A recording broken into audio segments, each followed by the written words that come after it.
चलिए जानते हैं छत्तीसगढ़ की 25 बड़ी खबरों को सिर्फ 10 मिनट में। लेकिन उससे पहले वीडियो को लाइक और चैनल को सब्सक्राइब जरूर करें।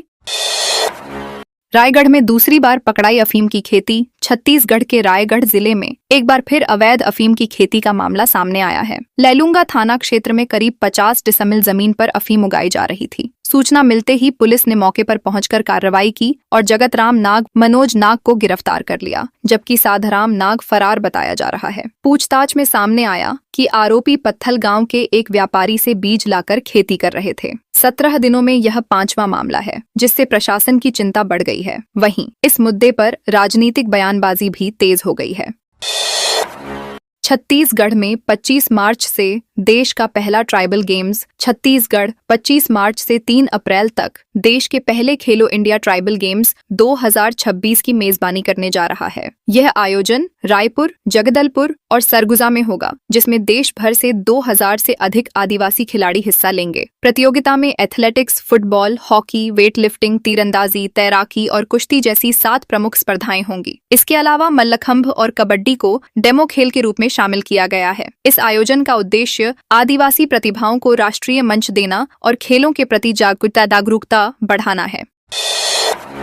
युवक ने गार्ड पर शराब डाली, बेरहमी से पीटा। कोरबा के पुराने बस स्टैंड स्थित आनंद इमेजर सोसाइटी में एक सुरक्षा गार्ड के साथ मारपीट का मामला सामने आया है। देर रात करीब 2 बजे नशे में धुत एक युवक ने गार्ड राम नारायण पर हमला कर दिया और उस पर शराब डालकर बेरहमी से पिटाई की घटना का वीडियो सोशल मीडिया पर तेजी से वायरल हो रहा है। गार्ड बजरंग सिक्योरिटी कंपनी में कार्यरत है। हमले के दौरान आरोपी के साथी मौके से फरार हो गए। कंपनी के सुपरवाइजर ने पुलिस को सूचना दी है और मामले में कार्रवाई की मांग की गई है। तांदुला नहर में पानी छोड़े जाने से कॉलोनी में जलभराव। भिलाई 3 के डबरापारा से चरोदा की ओर जाने वाली तांदुला नहर में पानी छोड़े जाने से रेलवे कॉलोनी में जलभराव की गंभीर समस्या उत्पन्न हो गई। नहर की सफाई और मरम्मत अधूरी होने के कारण पानी सड़कों से होते हुए घरों में घुस गया। करीब 1 किलोमीटर क्षेत्र के लोग इससे प्रभावित हुए हैं। सुबह उठते ही लोगों ने घरों में पानी भरा देखा, जिससे अफरा तफरी मच गई। कई घरों में घरेलू सामान भी खराब हो गया। स्थानीय लोगों ने प्रशासन से जल्द समाधान और उचित जल निकासी व्यवस्था की मांग की। धमतरी में निरई माता मंदिर 5 घंटे के लिए खुला। धमतरी जिले के मगरलोड ब्लॉक के मोहरा गांव स्थित प्रसिद्ध निरई माता मंदिर साल में एक बार चैत्र नवरात्रि के पहले रविवार को खुलता है। इस बार भी 22 मार्च को मंदिर करीब 5 घंटे के लिए श्रद्धालुओं के दर्शन हेतु खोला गया, जहां हजारों भक्तों की भीड़ उमड़ी। कलेक्टर अविनाश मिश्रा भी दर्शन के लिए पहुंचे और आम श्रद्धालुओं के साथ लाइन में खड़े हुए। मंदिर से जुड़ी कई मान्यताएं हैं, जिनमें महिलाओं का प्रवेश वर्जित माना जाता है। यहाँ नींबू, नारियल और अगरबत्ती चढ़ाकर पूजा की जाती है और दिव्य ज्योति जलने की भी मान्यता है। हरदी बाजार ग्रामीण डीआरआरसी बैठक का करेंगे विरोध। कोरबा जिले के हरदी बाजार ग्राम पंचायत में ग्रामीणों ने 27 मार्च को प्रस्तावित डीआरआरसी बैठक का विरोध करने का फैसला लिया है। ग्रामीणों का कहना है कि जब तक 2004 और 2010 के भूमि अधिग्रहण से जुड़ी पुरानी मांगें पूरी नहीं होती, वे नए सर्वे में भाग नहीं लेंगे। उनका आरोप है कि वर्षों पहले हुए अधिग्रहण के बावजूद उन्हें मुआवजा, नौकरी और पुनर्वास जैसी सुविधाएं नहीं मिली हैं। इस मुद्दे पर पंचायत में बैठक हुई, जिसमें जनप्रतिनिधियों और ग्रामीणों ने एकजुट होकर प्रशासन से जल्द समाधान की मांग की है। मनेंद्रगढ़ में 801 मीटर लंबी चुनरी यात्रा निकली। चैत्र नवरात्रि के अवसर पर मनेंद्रगढ़ में काली मंदिर सेवा समिति द्वारा 801 मीटर लंबी भव्य चुनरी यात्रा निकाली गई। इस धार्मिक आयोजन में हजारों श्रद्धालु शामिल हुए और पूरा शहर भक्ति के माहौल में डूबा नजर आया। यात्रा काली मंदिर से शुरू होकर शहर के प्रमुख मार्गों से गुजरी। जगह जगह श्रद्धालुओं ने चुनरी का स्वागत किया और फूल बरसाए। समिति के अनुसार पहले यह यात्रा 51 मीटर से शुरू हुई थी, लेकिन श्रद्धालुओं की बढ़ती आस्था के कारण इसकी लंबाई हर साल बढ़ती जा रही है। बिना बैच नंबर के 80 बोरी पानी पाउच सीज। खैरागढ़ जिले के गंडई क्षेत्र में खाद्य सुरक्षा विभाग ने पैक्ड पानी के अवैध कारोबार पर कार्रवाई करते हुए एक बड़ी खेप जब्त की है। मेसर्स शिव जल इंडस्ट्रीज में निरीक्षण के दौरान बिना बैच नंबर के करीब 80 बोरी पानी पाउच बरामद किए गए, जिन्हें तत्काल सीज कर दिया गया। जब्त सामग्री की कीमत लगभग 1760 रुपए आंकी गई है। इसके अलावा एक ब्रांड के पानी का नमूना जांच के लिए भेजा गया है। विभाग ने बताया कि पैकेज्ड पानी के लिए कड़े नियम हैं, जिनका उल्लंघन करने वालों पर सख्त कार्रवाई की जाएगी। युवक के बाल काटे अर्धनग्न कर पाइप से पीटा। बलरामपुर रामानुजगंज जिले के शंकरगढ़ थाना क्षेत्र में चोरी के आरोप में एक युवक के साथ ग्रामीणों द्वारा अमानवीय व्यवहार का मामला सामने आया है। युवक पर सरसों और 300 रुपए चोरी करने का आरोप था, जिसके बाद लोगों ने उसे पकड़कर बीच सड़क कपड़े फाड़ दिए, सिर के बाल काटे और पाइप से पीटा। घटना का वीडियो सोशल मीडिया पर वायरल हो गया। मामले की गंभीरता को देखते हुए पुलिस ने 3 ग्रामीणों के खिलाफ एफआईआर दर्ज कर ली है और जांच शुरू कर दी है। कानून हाथ में लेने वालों पर कार्रवाई की बात कही गई है।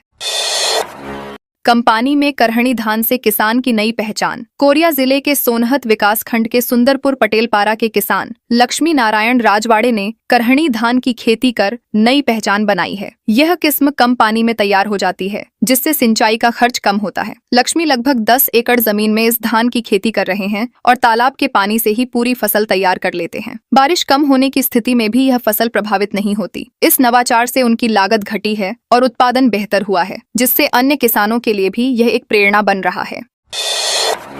बलौदाबाजार वनमंडल में विश्व वानिकी दिवस पर कार्यक्रम। बलौदाबाजार वनमंडल में विश्व वानिकी दिवस के अवसर पर पर्यावरण संरक्षण को लेकर विविध कार्यक्रम आयोजित किए गए। इन आयोजनों में स्कूल और कॉलेज के छात्र छात्राओं ने बढ़ चढ़कर भाग लिया। पेंटिंग, निबंध और वाद विवाद प्रतियोगिताओं के माध्यम से प्रतिभागियों ने वन संरक्षण, जैव विविधता और पर्यावरण संतुलन के महत्व को प्रभावी ढंग से प्रस्तुत किया। कार्यक्रम का मुख्य संदेश था कि वन केवल संसाधन नहीं, बल्कि जीवन और भविष्य की नींव है। उत्कृष्ट प्रदर्शन करने वाले प्रतिभागियों को प्रमाण पत्र और पुरस्कार देकर सम्मानित किया गया, जिससे युवाओं में जागरूकता और उत्साह बढ़ा। कोरबा में निहारिका घंटाघर पर 2 पक्षों में मारपीट। कोरबा के निहारिका घंटाघर इलाके में देर रात 2 पक्षों के बीच जमकर मारपीट हो गई। जानकारी के अनुसार एक स्कॉर्पियो सवार युवक शराब के नशे में कपड़ा दुकान के स्टाफ से पुरानी रंजिश को लेकर विवाद करने पहुंचा था। देखते ही देखते विवाद बढ़ गया और दोनों पक्षों में हाथापाई शुरू हो गई। घटना का वीडियो सोशल मीडिया पर वायरल हो गया है। मारपीट के दौरान मौके पर भीड़ जमा हो गई, जिससे अफरा तफरी मच गई। सूचना मिलते ही सिविल लाइन और मानिकपुर थाना पुलिस मौके पर पहुंची और स्थिति को नियंत्रित किया थी।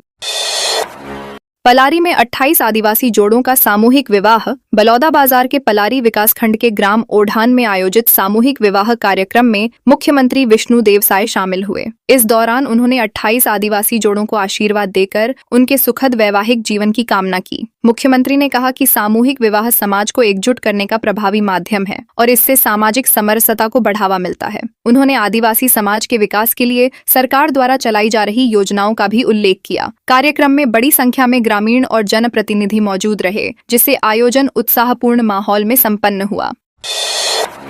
चोरी की सरिया लोहे के अवैध कारोबार पर कार्रवाई। रायपुर के नॉर्थ जोन में पुलिस ने चोरी की सरिया और लोहे के अवैध कारोबार पर बड़ी कार्रवाई की है। पुलिस उपायुक्त के निर्देश पर खमतराई और उरला क्षेत्र में 6 कबाड़ियों के ठिकानों पर एक साथ छापेमारी की गई। इस दौरान करीब 10.42 लाख रुपए का चोरी का लोहा, सरिया, स्पंज आयरन और वाहन जब्त किए गए। पुलिस ने मौके से 6 आरोपियों को रंगे हाथ अवैध सामान छिपाते हुए पकड़ा। यह कार्रवाई लगातार मिल रही शिकायतों के आधार पर की गई थी। पुलिस ने आरोपियों के खिलाफ केस दर्ज कर आगे की जांच शुरू कर दी है।